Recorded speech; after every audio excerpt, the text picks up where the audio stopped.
to do me a huge favor. I look at the analytics, and I hate when people do this, but the analytics say that everybody that's watching this is not subscribed, and I need those subscriptions, guys. I need that support, that push from you guys to me to make more videos. If I see those subscriptions go up, I'm gonna make more videos because it's gonna boost me up to do more and do more.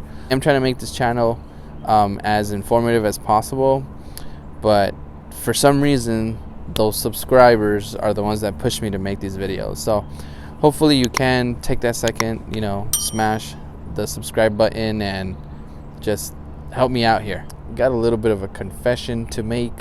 Not a confession, but I want to be clear about something.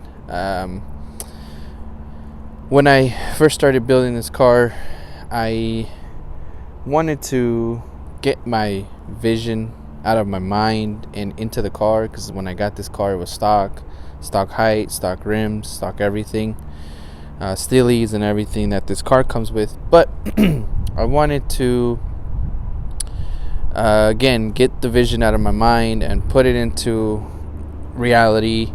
And the objective was just to drop the car as cheap as I can, and I definitely wanted to not kill my tires. So what I did was, like everybody else does, just buys cambers for the rear and the front, and toes for the rear.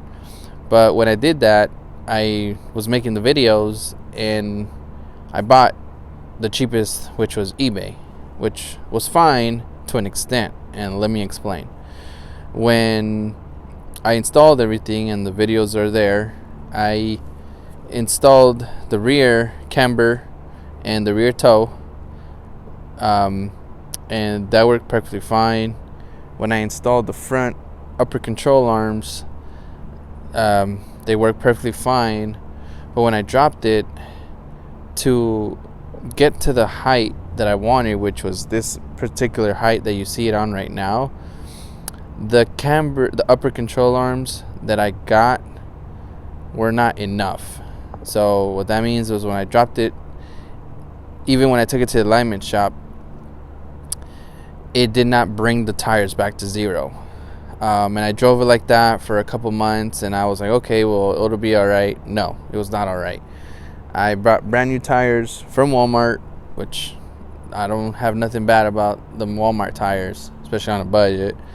But in 3 months, those tires were gone. Wires, everything in the inner tire were just showing. And this is my daily. I work 15 minutes away from home, and I daily this car, so I'm on the road a lot.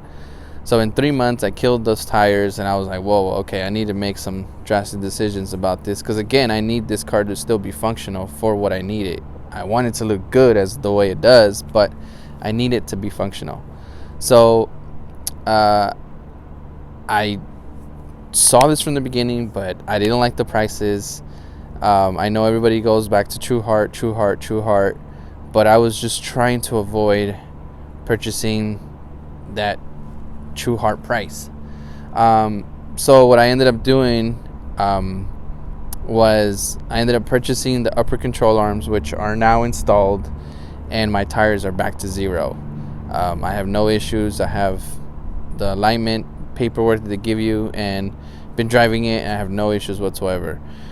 The rears are still eBay parts, the eBay upper camber and the eBay toe arm, and I'm gonna keep those just because they're doing their job, and I did try to find the best ones I could, and they look pretty firm and sturdy, so I'm gonna keep those on. And I do check on them from time to time and make sure that they're still on there right. I do recommend, if you do buy those eBay parts, just check on them from time to time. Don't just leave them and put them on there and don't worry about them. No, we're paying a little less money, and that's the reason why we need to kind of go back there and just double check and make sure. Those are moving parts, so double check and make sure that they are okay. But again, going back to all this, the reason why I'm making this video is because I feel wrong, having that video on my channel and then actually running something completely different and then guiding you guys to buy that upper control arm. So if you are on a budget, get those. They do work to a certain height. They're perfectly fine. They do what they need to do, but for the height that I was looking for, they don't work for me. So I actually had to take those out and put True Heart. Again, it's the same thing I did in the video as far as instructions to install them, but I am running True Heart up front just because I did need that more camber correction. But yeah, car is looking great. I have some videos coming up real soon. I know you see a fender mirror over there. When I did it, I installed it for a car meet, but I didn't have enough time to record everything. So now I am planning to replace that fender. So I am going to be making a more thorough instructional video of how to install that fender mirror if it comes from like the stock USDM fender, and I'm gonna measure and I'm gonna give you some dimensions and stuff like that to know exactly where to drill your holes, because that was my fear of just like making holes everywhere and not actually working. But luckily I thought about it thoroughly and I made it correctly. So now I'm going to transfer that template to the new fender that I got, and I'm going to make a more video of that. I'm going to also install a double din inside the car because it still has stock, which I'm running it perfectly fine with my semi-small subwoofer, but I'm going to install that double din.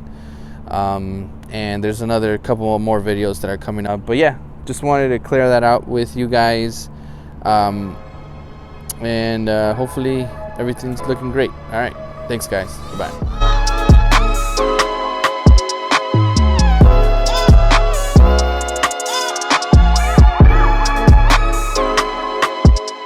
1, 2, 3, testing. Can you hear me back there?